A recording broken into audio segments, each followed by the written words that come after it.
our 24th Prime Minister of Canada. Oh, no.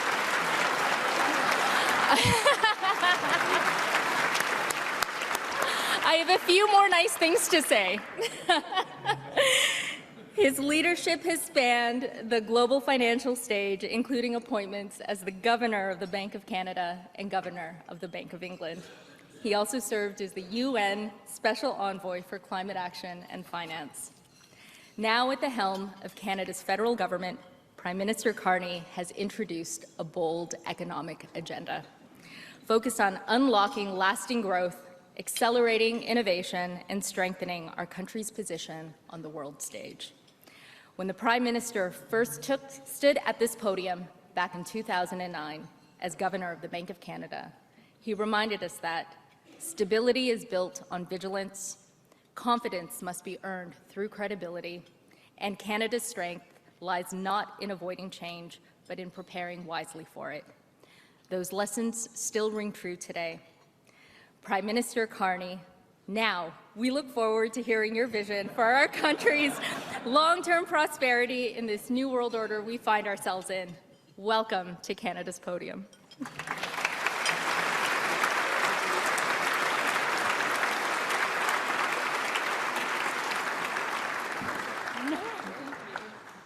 Okay.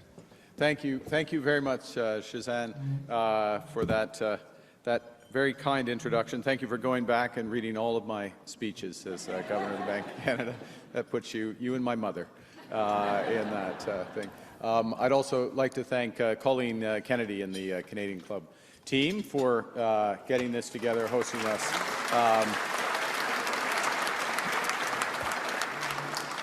And our sponsors. TD felt a bit, because they're always last in the order, so I'm going to start with TD and work my way to Agnico Eagle, and then remember that I can remember Canada Life, but not the other one, because there is a fourth, right? There is a fourth. Bruce Power. Bruce Power. Who could forget about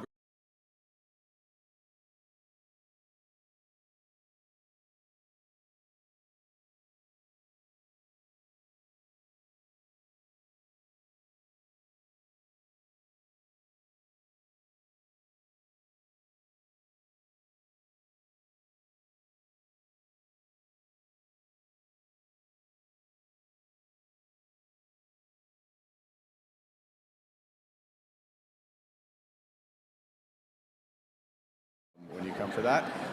But every word is gold from him. But the main thing is Amber is going to interview me shortly, and then you're going to have some questions. But I'm going to spend 15 minutes probably. I was only given 10, but I'm going to spend 15.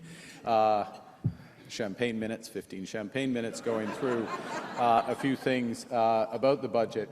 And in part because, just starting with this platform, the Canadian Club, obviously, illustrious history here, and prime ministers have come here over the years, and occasionally at times of profound change. William Lyon Mackenzie King visited this forum to promote the war effort and the aftermath in 1943. Brian Mulroney came to the club in 1988 to argue for a free trade agreement with the United States.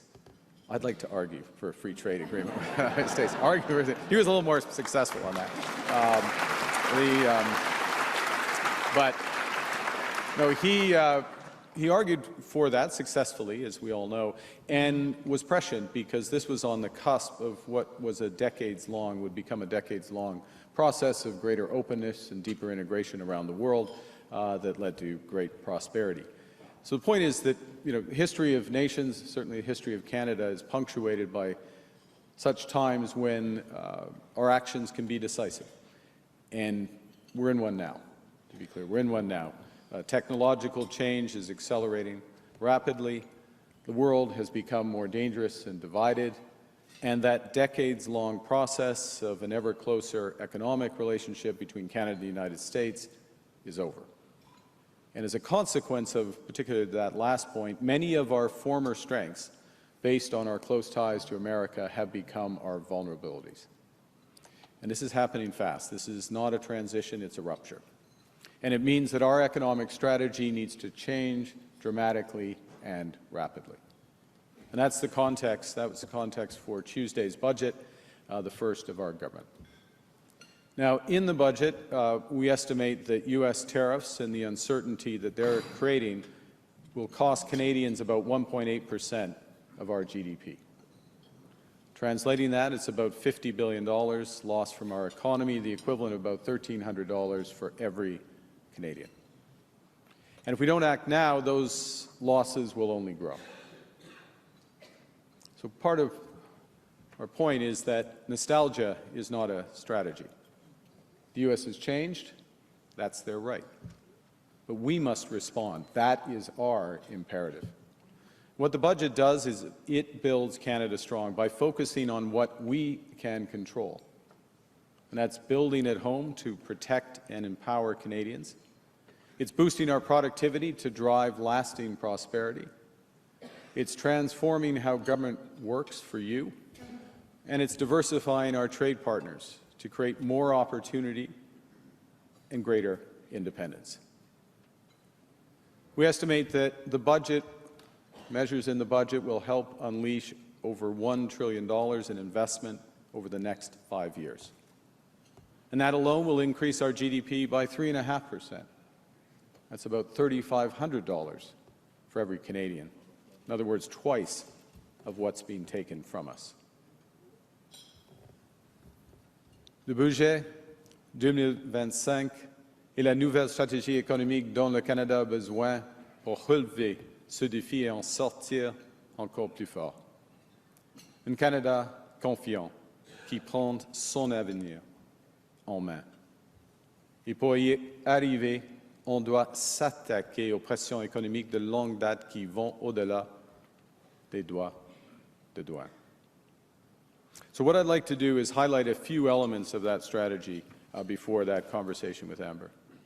The first, as I said, we are building at home by making generational investments. We're working to create the right conditions to get big things built in Canada. In June, we passed the One Canadian Economy Act to remove federal barriers to internal trade and to fast-track the approval of nation-building projects. In August, we opened the Major Projects Office, headed by one of Canada's most accomplished CEOs, Dawn Farrell. That office is a single point of contact to get nation-building projects built faster, projects that will connect, diversify, and propel our economy forward, projects that will expand our exports to new partners, and projects that will create hundreds of thousands of good-paying union jobs for Canadian workers. Last month, we announced the first tranche of these major projects, $60 billion in investments in nuclear power, in LNG, carbon capture, critical minerals. Ces projets comprennent des ports, des corridors énergétiques, des projets d'exploitation de minéraux critiques et des initiatives en matière d'énergie propre qui permettront de mieux connecter notre économie, de diversifier nos industries et d'accéder à de nouveaux marchés et de créer des carrières bien payées. Les 5 premiers projets assignés au Bureau de grands projets représentent au total un investissement en capital de 60 milliards de dollars. Et ces investissements touchent toutes les régions du Canada et contribuent à la croissance de chacune d'entre elles. Now, with respect to this, we are just getting started. Our next tranche of nation-building projects will be announced next week. And we're creating new strategies, from critical minerals to high-speed rail, sovereign cloud, all to drive tens of billions of dollars in further investments while creating the conditions for a better connected, more productive Canadian economy. Our new defense industrial strategy, led by one of Bay Street's finest, Doug Guzman, will help leverage the over $80 billion, yes, $80 billion increase in defense spending over the next 5 years, including in AI, cyber, space, quantum, and other dual-use technologies. So it's not just about protecting Canada, it's protecting Canada first and foremost, but it's an enormous opportunity to build the cutting-edge industries of the future. Our climate competitiveness strategy will help drive hundreds of billions of dollars in investments, hundreds of billions of dollars in investments in nuclear, in hydro, wind, storage, and grid infrastructure to position Canada to lead in the low-carbon economy. We will also build local infrastructure. That means new hospitals, transit, recreational facilities, art centres, through the $50 billion Build Communities Strong Fund. Because Canada Strong means Edmonton Strong, Brampton Strong, Drummondville Fort. Build Canada Homes will help double the pace of affordable housing constructions within a decade using new factory technologies, cutting building times by 50%, reducing costs by 20%, and lowering emissions by 20%. So that's the build element. But we're also creating new trade relationships with reliable partners, with an objective to double our non-U.S. exports over the next decade. That's $300 billion in new orders for Canadian resources, technologies, and expertise. It's new jobs for Canadian workers. In the last few months, we've signed a historic free trade agreement with Indonesia. We've struck agreements with the United Arab Emirates in AI, with the EU in defense, and with Germany in critical minerals. Last week, we launched free trade negotiations with Philippines and Thailand, targeting conclusion by next year, alongside a new free trade agreement with the ASEAN countries, countries that represent 20% of global GDP. And we are re-engaging with global giants India and China.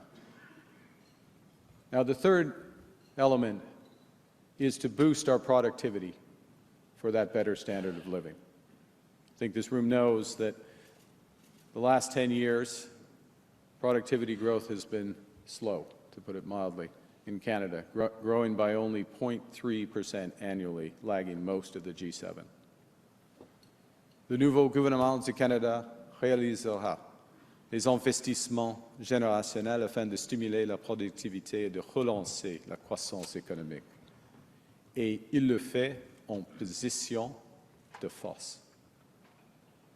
You know, the core problem is that investment in Canada, including business investment, has been flat over the last decade.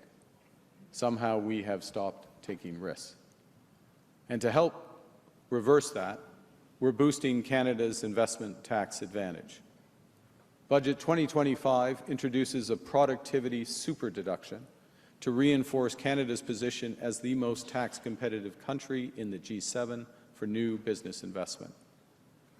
This super-deduction allows immediate expensing, 100% write-off, for a wide range of assets, including manufacturing machinery, equipment, and buildings, clean energy generation, patents, data networks, infrastructure, intelligence infrastructure, and computers, as well as capital expenditures for research and development. We are expanding on top of that, so this is stackable, investment tax credits for clean energy investment, including for clean electricity investment by public utilities, and for a range of critical minerals. So all these measures reduce our marginal effective tax rate. There's not many rooms I can say marginal effective tax rate and not have to define it, but this is one of them. It lowers our meter by more than 2 percentage points to 13%. That is substantially lower than the meter in the United States, even after the One Big Beautiful Bill. U.S. is at 17.6. U.S. is at 17.6. Our meter at 13 is about half of the G7 average of 25%.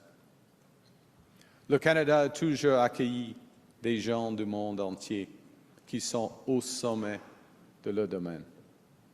À l'heure actuelle, avec l'évolution rapide des technologies, nous avons besoin de plus. Alors le budget 2025 déclenche notre stratégie d'attraction des talents internationaux, doté d'une somme de 1,7 milliard de dollars, 1,7 milliard de dollars pour le talent, afin de recruter plus d'un millier de chercheurs parmi les plus qualifiés au monde. Nous augmenterons également le nombre de migrants économique à près de 2/3 et mettront en place un programme cible pour attirer les titulaires de visa H-1B américains talentueux.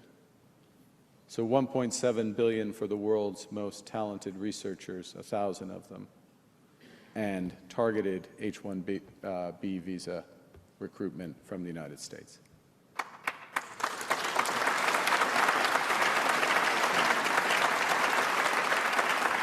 Because we do have the best educated workforce, and we do have some of the world's best research universities.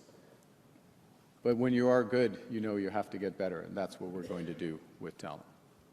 Now, part of driving productivity is competition, because when businesses, you know this, when you face competition, you work harder, you innovate more, and you serve your customers better.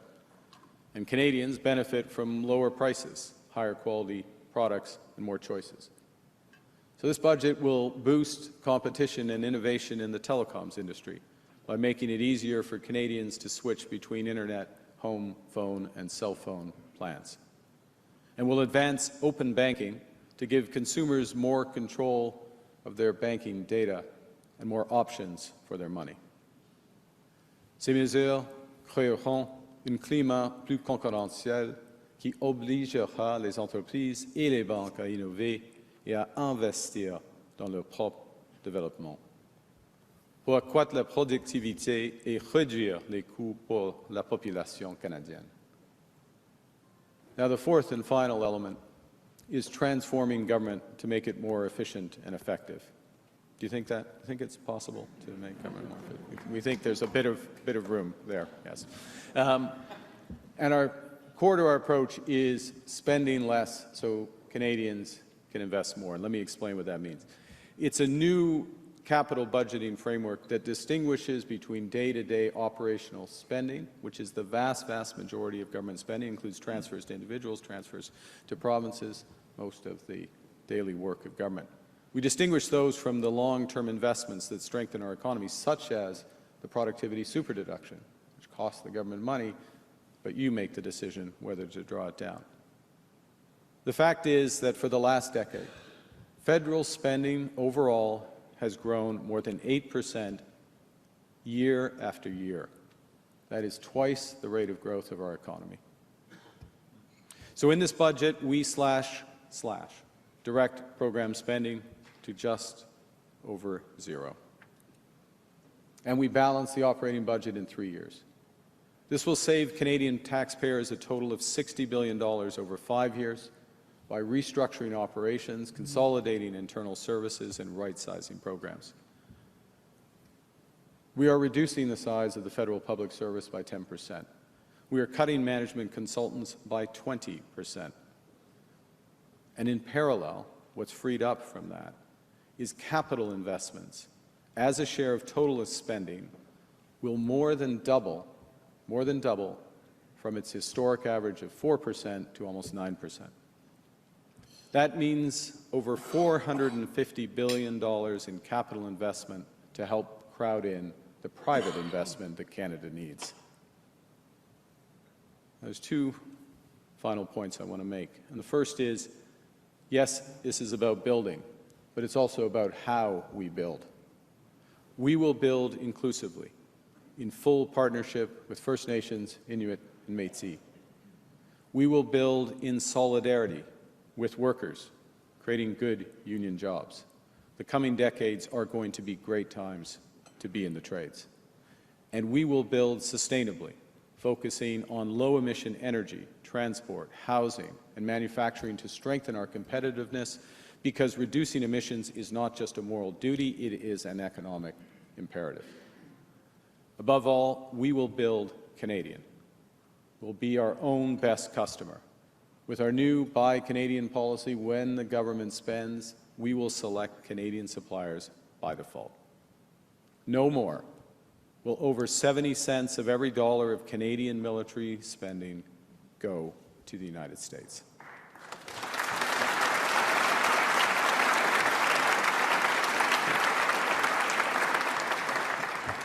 This budget takes pragmatic, responsible choices to right-size government while protecting the essential social programs that every Canadian, the programs that give every Canadian a fair chance to get ahead.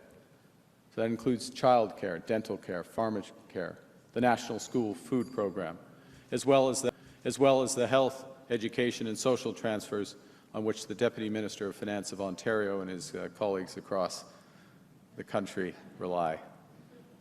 We protected it. Did you say thank you? No. Because we could. That was a choice. To govern is to choose. But this is important. It's important for our schools, for our health care, for our people. Let me finish and just observe that there are two potential responses to what's happening in the world, what's happening with U.S. trade policy. And the first is to stick to plans designed for the old world. The second is to create a new plan for a confident Canada that will prosper in the new world. And let me objectively compare the two before you. First, we can hunker down, slash the deficit, turn inwards, and in the words of the tragically hip, wait for the trickle down. Scott, what do you think? Okay, I'll hold your vote until I get to the second. That would mean getting rid of our key social programs, eliminating all of the health, education, and social transfers to the provinces and territories, while not investing in what we need now. Or, secondly, we can take risks, and we can invest boldly in our future as Canadians have done in the past. Because our country's history is filled with adventurers, risk-takers, and builders. It was forged by Indigenous peoples and voyageurs who mapped the continent and built vast trading networks from coast to coast to coast before the Americans had even left St. Louis. When the Second World War ended, Canadians united in a mission to build big things. New neighborhoods for hundreds of thousands of returning veterans, new universities to launch new careers, the St. Lawrence Seaway, the Trans-Canada Highway, Expo 67, the CN Tower. See, we used to explore in this country. We will chart new courses again. We used to build in this country. We will build big, fast, and bold again. We used to take risks in this country. We will step up to the plate again. We choose Canada. C'est notre pays. C'est votre avenir. Avec le budget, nous reprenons le contrôle pour bâtir un Canada for it's our country, it's your future. We're taking control. Let's do it together. Thank you. Merci beaucoup.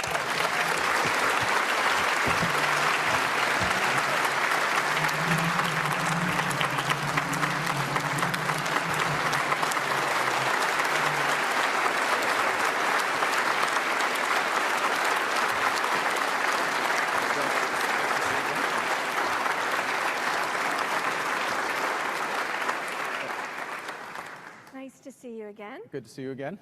You mentioned in the budget productivity, I think 137 times, and I feel like it's already working. We're all at work on a Friday, and the men are wearing ties. So we're already seeing it. This is your first budget as Prime Minister, yes. But every budget, I think, it comes with the same dueling complaint. You spent too much and you didn't spend enough. So let's address some of the criticism. That maybe you didn't do enough, that if you're going to do deficits, really go after it for the business community, corporate taxes, take an axe to regulations. And you do that in certain ways. Some tax rates do go down, but if you really wanted it to be sweeping and not just competitive with the US, but ultra, really go after it with tax cuts and reducing regulation. Well, I think the first thing, I agree with your characterization of budgets, and it's a balancing act. One of the things that comes, let me break this into a few points. One is we are spending a lot less.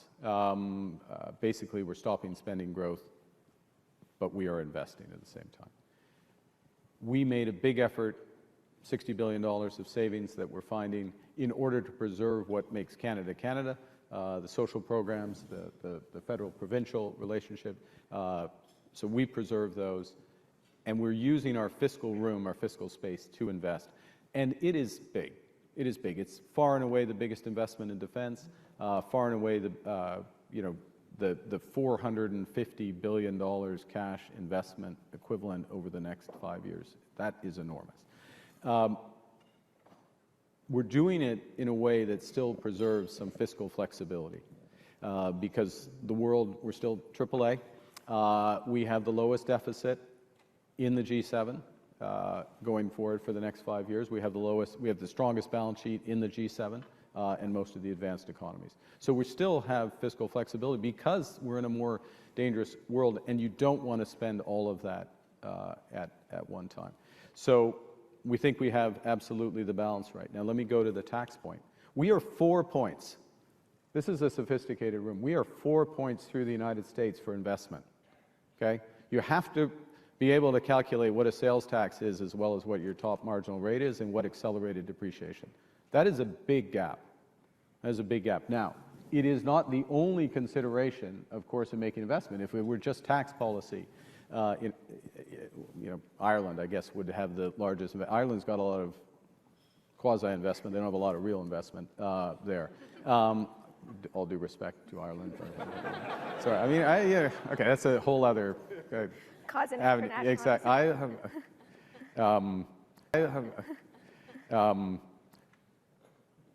The regulation point is a crucial point. Fully accept that. The way we're attacking that is through the nation-building projects. So we have an ability with nation-building projects to balance regulatory decisions across what's in the best interest for the country, what's going to advance us becoming climate competitive, what's going to advance indigenous interests, and there are a huge range of things. We've been in government for 6 months. We've made a bunch of those. I think you can see the direction of where the government is going to go. I guess the other thing I would say, before I hand back for your last question, since I've answered too long for this one, is the other thing I would say is the actual investments we're making as a government are very strategic in that they unlock. So I'm going to take advantage of, this may not be directly relevant for Agnico Eagle, but we're doing first mile and last mile investment that helps unlock huge range of critical minerals and others across Canada because you just can't get to them. The whole Grays Bay Point in Nunavut, port in Nunavut, opens up the Northwest Territories, Nunavut, northern Alberta opportunities there. So a lot of what's been holding back some of the investment we're attacking with strategic investment. Why is the government deciding what's in the national interest and what projects get? Can't everybody have access to that? Everyone can have access, yeah. No. Constrained growth? Well, first off, there are certain things you want your government to do. And one of the things you want your government to do, look, I'm sorry, I'm going to pick on this table here. It is unrealistic to ask one company, however big and successful, to build all of the transportation infrastructure into the Ring of Fire, La Fosse de Labrador, the entire Northwest Territories. That's like the government's job. Unlocking ports and port infrastructure, that is also our responsibility. Providing so there's certain things that we do that is our responsibility. And what we're determining with the provinces, with input from the private sector, with input from other stakeholders, is where are we going to get the highest return for doing that? That's the first element.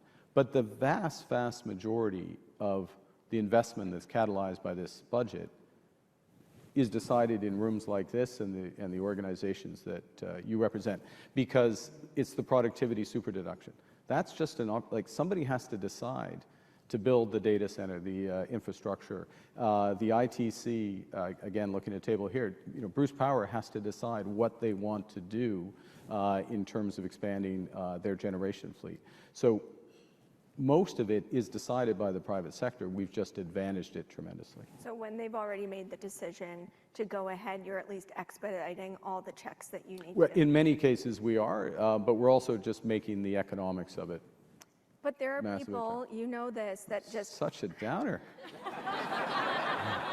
You did a great job, but Riley, I'm going to bring us all back down to earth. You know that there are people... We're not coming back, no. No, Amber. I don't wanna be Amber, there no, either. I like wanna that's, go up. we've had too long down, like looking down, not taking risk. This is like this, the risk is not to take risk. In a situation like this, you've got to decide where you're going. And we got to put capital to work in the country. So you bring us down, okay, with I'm that. not going to Yeah. bring you down. Yeah. I'm going to say, why can't we go even higher? Let's use the energy sector as an example. Yep. There are a lot of things that are preventing them from even bringing a major project to your office, according to them, Bill C-69 emissions Nope, cap. nope, I nope. mean, that's what they say. Are That's what they wrong? say, but they're wrong. Why? Yeah, they're wrong. No, they're wrong because literally we are getting projects coming in. We're in discussions with the province of Alberta directly on things. But look, we've also got a view that, as shared by the government of Alberta in the grand bargain, I'm going to quote the Premier of Alberta, that the future of oil export is going to be low carbon. So twinning additional, in that case, oil sands development with carbon capture makes sense. By the way, it also helps create a multi-billion-dollar industry for Canada. But you say energy. Look, we are in a position where the country can grow its grid, clean grid. Our grid is basically clean, 85%, can grow our grid 50% over the course of the next decade, 15 years. That is an enormous amount of investment. We're talking about $150 billion of investment. Think of the scale of the nuclear investment that's likely to happen, that we will, with the province of Ontario, some other provinces, Alberta, Saskatchewan likely, we will help advantage and get going. So sometimes this discussion about energy pivots down into, is this pipeline going to happen? That is, I mean, don't worry, we look at those issues. It is a totally different ballgame. You look at the scale, sorry, now you've got me on a run, because you look at the scale of LNG exports that are going to come. The first shipment of LNG to Asia was in June from LNG 1. We'll be at 50 million tons by the end of this decade. It's likely to double by the end. And every single jurisdiction, I was in Asia last week, every single government wants that LNG. Right? We're in a position, we are putting ourselves in a position to export that. And by the way, that LNG, which will displace coal in most cases, so there's environmental benefit, it is, in most cases, top quartile, if not top decile, low emission, Scope 1, Scope 2. So in other words, the liquefaction, other processes are clean. And we're advantaging that with our tax proposals in the budget. One of my questions was, is this pipeline going to come? So It's so boring. it's not actually. It is. For It is. a No, but big it part is. of the It is country. because it's. Look, it's. Don't worry. We're on it. We're on it. Like we're on it. And But who's there is showing this up to whole that world. party? Okay, hands up. Who's working on the pipeline in this room? Okay. Isn't Right. that a problem? No. Look at all the variety. Like, Nav, like, does your like it's. We have. Yeah, if there's more prosperity, they'll get more cell phone services. But look, okay, so what's going to drive, one of the things with, yeah, don't worry, we're on the pipeline stuff. Danielle's on line 1, don't worry, it's going to happen. But, well, something's going to happen, let's put it that way. It's not very good negotiating by my perspective. But what some in the room will unlock on the data center side, the intelligence infrastructure side, will have a much bigger impact on productivity in this country. We'll have a much bigger impact on our standard of living.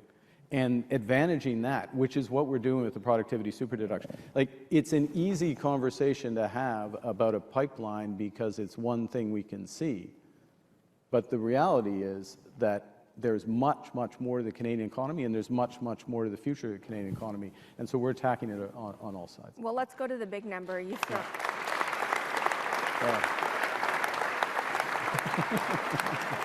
You're winning. You're winning. No, Mark. I'm not. It's not a Winning. competition. We're all in this together. We're all in this together. The big number you've thrown out is $1 trillion that you think you can get from private investments. And you've also said you've been going around the world. You're making these trade deals with other people. You've said we need to diversify away from the United States. So how much of those conversations did you bring into this budget? What I'm asking is, what is in this budget? Is in this budget that is a response to feedback that you've received about what it takes to get those investment dollars in Canada over anywhere else? That's a great question. I think it reinforced, they're all great questions, just to be clear. Even the pipeline one was great, but it just went on for a little long.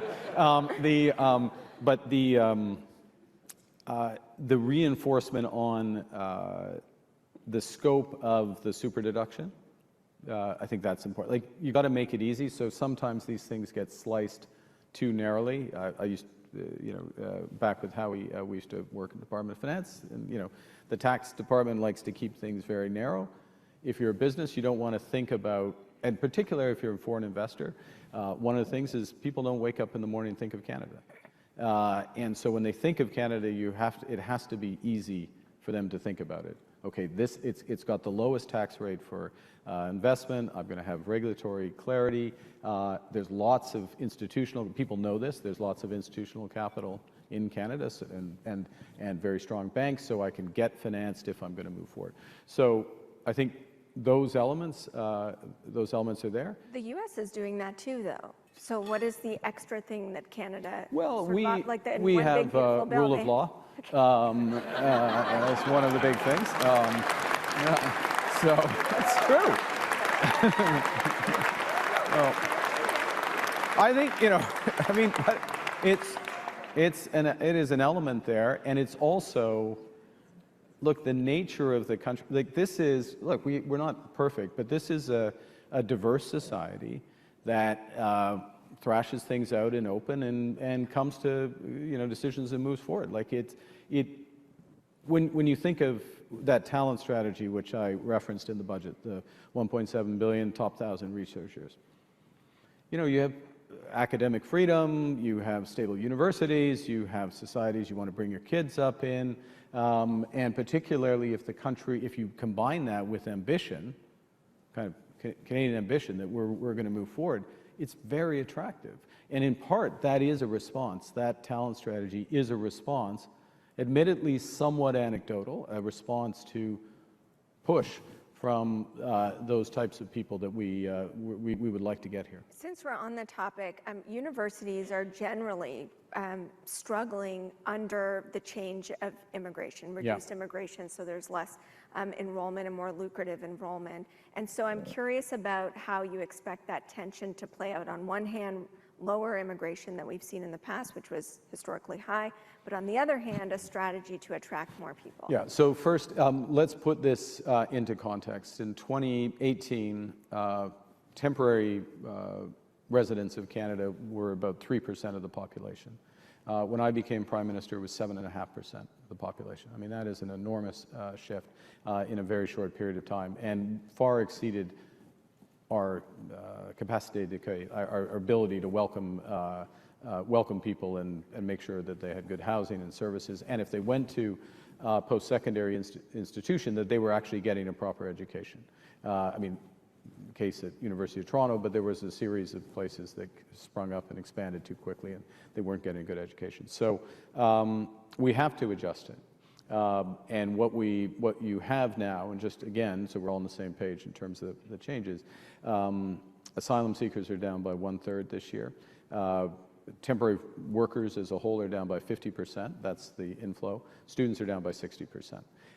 So that's because we're taking back control of our immigration system. So we're actually managing the numbers. Now, it is a big adjustment, as you say, for the funding model of a number of post-secondary institutions, which tells us something about the funding model of post-secondary institutions. You can't freeze tuition, not provide additional education transfers. I mean, we are still transferring education. I'm sorry to pick on the province of those transfers. And then just rely on a compounding number of foreign students that are paying high tuition. Your key message is, go ahead. Well, one of the key messages, around that is, look, we are managing immigration. We're managing it from an extreme position, just relative to the various reasons it ended up. Some of it was COVID, some other aspects, and we're bringing it down relatively gradually to our target is below 5% of that 7.5% by the end of 2028. One of your key message, and it came out in today's speech as well, but really over the last 6 months, is we must diversify away from the U.S., but you obviously can't ignore that will remain a key relationship for business and the economy. And I would love, that's key for a lot of these businesses. Might not be a pipeline, but certainly the U.S. Is key. There was definitely a tone shift by the U.S. when you became prime minister. I think everybody saw what that was. And I'm wondering if you could help illustrate for the room what drove that tone shift, what was different about what you brought to the table that had them a little bit friendlier towards us. And for these individuals in the room, like how can they win in the U.S.? It's still important for business to win in the U.S. It's hugely important, and it's hugely important where our trade relationship settles out. What caused the tone? I don't know. I think like almost anything in life, people respect you if you're straight with them, and I'll give another example with President Xi in China last week or so when I met with him. I mean, part of the conversation was just about, okay, how are we going to deal with each other, and what's off limits, and where are we going to actually discuss? I mean, so I think there's similar with the U.S. The president can discuss anything. You never know where the conversation is going to go, to be honest. So he's got a very wide range of interests. With the U.S., so but for people, because it's we're all, it's a serious. The couple, I think, realities. One is that the U.S. policy, this is why things have changed, to the world is to charge access to their market. Okay, I mean, the president uses the example. Sometimes he says Costco. More often he says like a country club. Costco is obviously a lot cheaper than the country club. So we like the Costco. Yeah, I like Costco. No. So one, they're going to charge access. We actually are not paying an access fee on most of our exports. 85% is tariff-free. So we, and to a lesser extent, somewhat lesser extent, Mexico are in a special position because of what they call USMCA, we call CUSMA. So that negotiation is very important where that goes for obvious reasons. Are you optimistic we'll retain that privilege? We'll see. We'll see. We've got some, look, we have some cards, but it's, like there's a reason why we are very focused on building here and building out and building and what we can control, because we can influence, but we certainly can't control where that's going to land. That's the first point. The second is the U.S., irrespective of that, has all of these strategic areas, steel, aluminum, upholstered furniture, literally, under so-called 232s, again, this room will understand that is the same rules for everybody. And so the ability to get a different deal on that depends on what else you're bringing to the table. And that's part of the negotiation, and it's part of the negotiation that is temporarily, we're taking a pause. You're taking a pause. Well, they're taking a pause. I'm ready.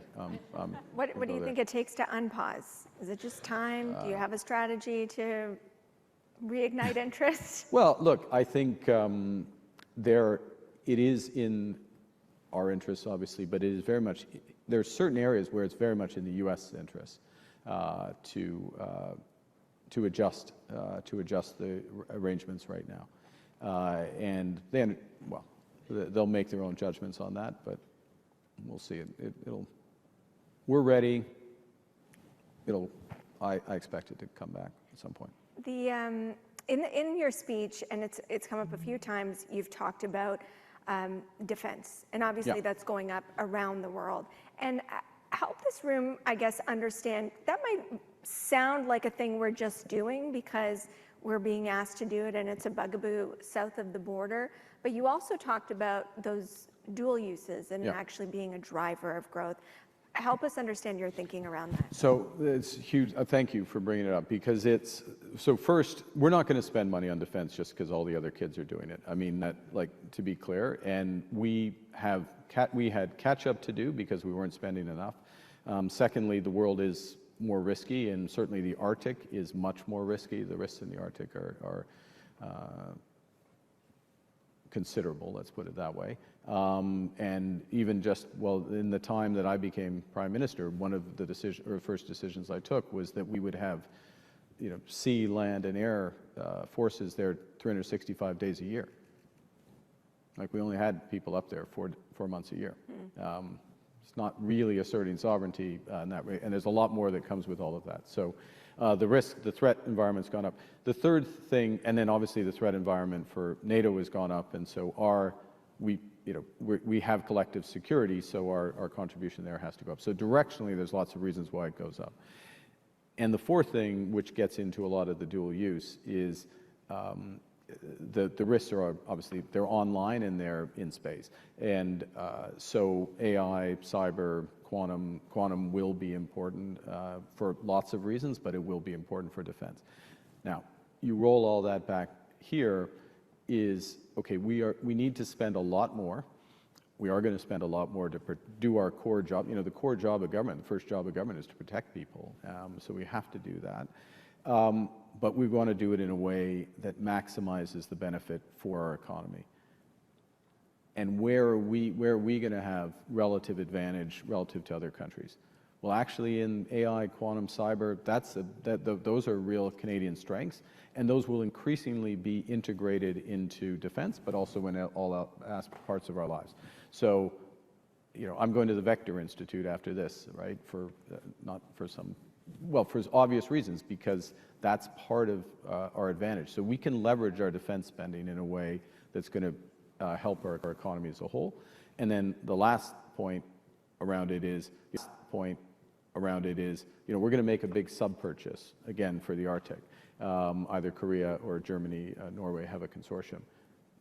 Guess we want a substantial proportion, not so much of the construction, but the service. These things, the real spend is after you buy them. So the subs, aircraft, all that, we want industrial benefits here in Canada. We have some audience questions. We'll take a few of them. The first question from Don Johnson: why didn't you remove the capital gains tax on donations of private companies and real estate in the budget? It would have stimulated $200 million per year in charitable donations. I look forward to Don's letter for budget 2026, I think is the, sorry, Don. Well, Don's here, obviously. There he is. Okay. You've called this a generational budget. You got something to say. He's got a rebuttal. Yeah. He's got the letter already. You've called this a generational budget. What does this mean to you, and how do you hope these investments will shape opportunities for younger Canadians in the years ahead? And I'll buffet it with my own question. We can't ignore deficits that don't seem to have an end, and that is a tab for a future generation, potentially. How does this room get comfortable around Okay, so let me start with the macro, that question, then I'll go to the younger, they're both related. So the first thing is, over the forecast horizon, debt to GDP is flat. So again, and we are in a different neighborhood than other major countries. Switzerland is with us, and it is a very, very exclusive club in terms of overall. We've got to be careful, but and we will be. The second is, in a situation like our risk is that this economy doesn't grow. Our risk is that doesn't grow is too strong. Sorry, strike that. That was Chatham House rules. That one is Chatham House rules. I did not say our risk is this economy doesn't grow. Our risk is that this economy, that was a comma. Our risk is the economy doesn't grow fast enough. In other words, we don't get the productivity up. And that's what gradually gets you into a more difficult debt. And we're in a position where there's a fairly substantial restructuring of this economy that needs to happen because of the change in the world. Okay, the way you do that is invest. And so that's why we're pushing, but focusing on investment. We are only running a deficit for investment, okay? And we're not reclassifying things that are current spending as investment. It's only for long-term investment. So that, for the younger generation, that does a couple of things. One, it makes it more likely the economy is growing, so as they come into the labor force, there's better jobs.